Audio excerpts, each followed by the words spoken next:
Under case law and code, tribes, Indian tribes at times can appear without counsel. This does not change the substantive law of when a corporation or entity can appear without counsel, but it does allow them to appear when they don't need counsel. Okay, your login and password is your signature.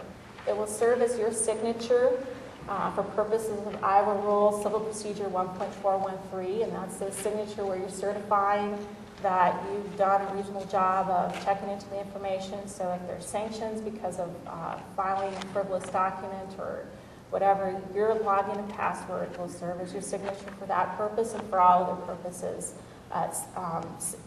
Handwritten signatures serve today. The rules also require that documents have a signature block.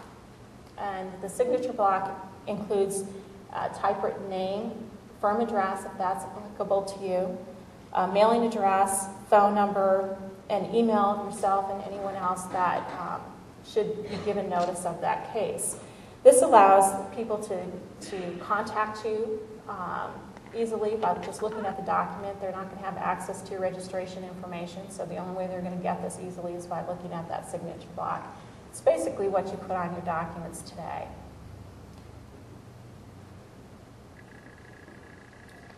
Now, non-electronic signatures.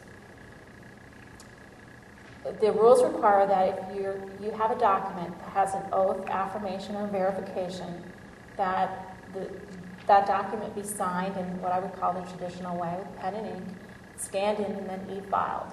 The alternative is you may sign it by an electronic process that accurately reproduces the image of that signature.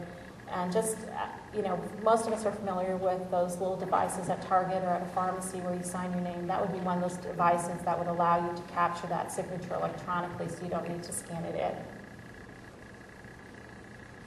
Okay, if you practice law much and appear in the courts, at some point in time you're probably going to have multiple attorneys on a case or have a need to have multiple signatures, maybe multiple plaintiffs signing a document.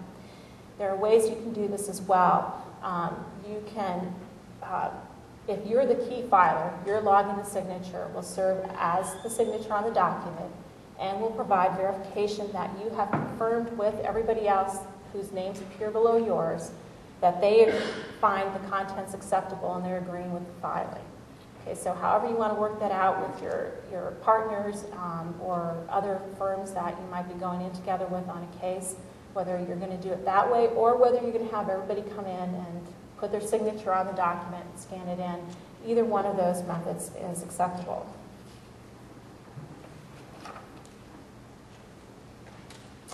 Finally, deadlines. A jurisdictional deadline is a jurisdictional deadline, and it doesn't matter whether you're filing it in paper or electronic. The fact that under the system you're going to be allowed to file 24/7. However, there are times when the system is down for routine maintenance, and when they do that, there's an alert put on the e-filing page that says we're going to do maintenance from this time to this time. You get plenty of notice. But there can be something that goes wrong. If you're waiting until, if you're one of those people that has to be under extreme pressure to get something done, and you're waiting until 11:50, if something goes wrong and it doesn't get over there until 12:01 a.m., you've missed your deadline. And the rules group and the different groups that talked about this said it's very similar to if you're in the beta and you're trying to reach the courthouse and it's 4:25 and you get stopped by a train and you get there at 4:35, you missed your deadline. The train isn't an excuse, and system failures at 11:59 aren't an excuse either. So you really need to do what you have to do to get that filed in time. Under Rule 16.307 sub 3, if you have a problem with your computer system, do not email or fax your filing to the clerk's office. The rules specifically say that emailing or faxing it in does not constitute filing. Okay, so that will not be accepted, and you're not going to be able to save yourself by doing it that way.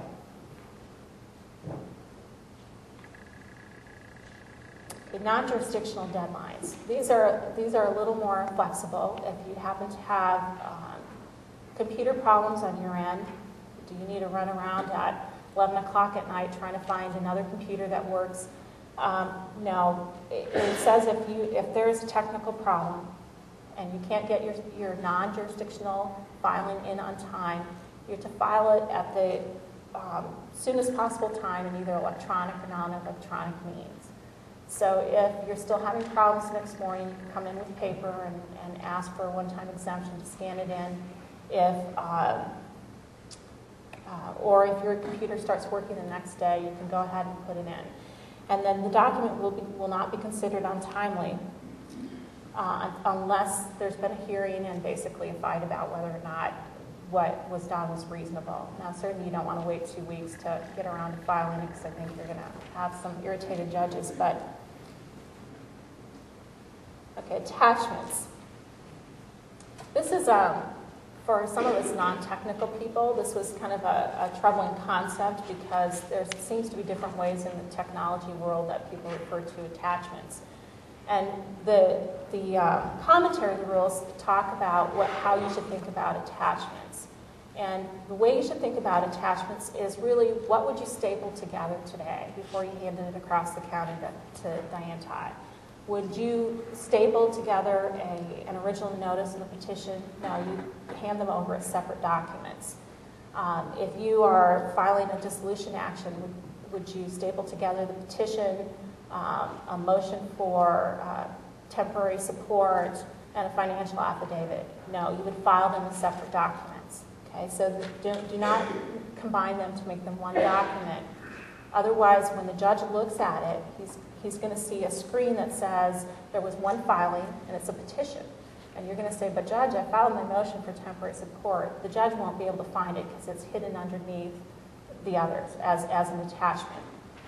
Now, when you're filing, let's say, a motion for summary judgment, you may have an Exhibit 1, 2, 3, 4. Those are all stapled together normally in the paper world, so they would you would file them as a single document. So when you're talking about attachments or seeing attachments in the rules, think about, would I staple this together and file it as one document, or would I file them separately? That's really what we're talking about. Hyperlinks. Hyperlinks are a great addition to your document. They may not always be possible. They are not a requirement, but they are certainly an enhancement. This is one of those concepts that certainly, I work at the appellate courts now, and the Court of Appeals judges and the Supreme Court justices were like, oh, this is going to be awesome if they can actually hyperlink everything. But there's a lot of technological roadblocks to being able to hyperlink.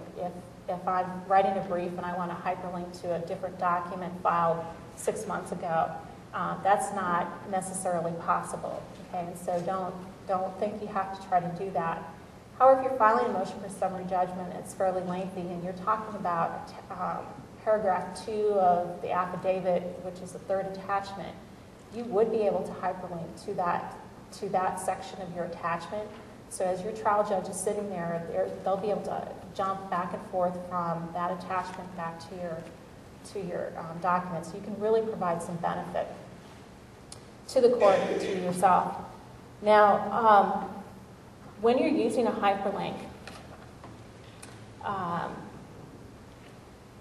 you can hyperlink to Westlaw citations and those types of things, but you are required under the rule to use the formal citation. So don't use the Westlaw site and just think that by hyperlinking to it, you're set. Sometimes hyperlinks break, sometimes they don't work well. The court needs to know, and your opponents need to know, that it is 798 Northwest 2nd. So use your standard citation format. The other thing is, if you're hyperlinking to a document, if it is not already part of the court file or your filing, it is not part of the court file. So we occasionally see people attempt to hyperlink to an internet address or some document that, say it's a long document and they don't want to download part of it or whatever. If it's not part of the court file, hyperlinking to it will not make it part of the court file.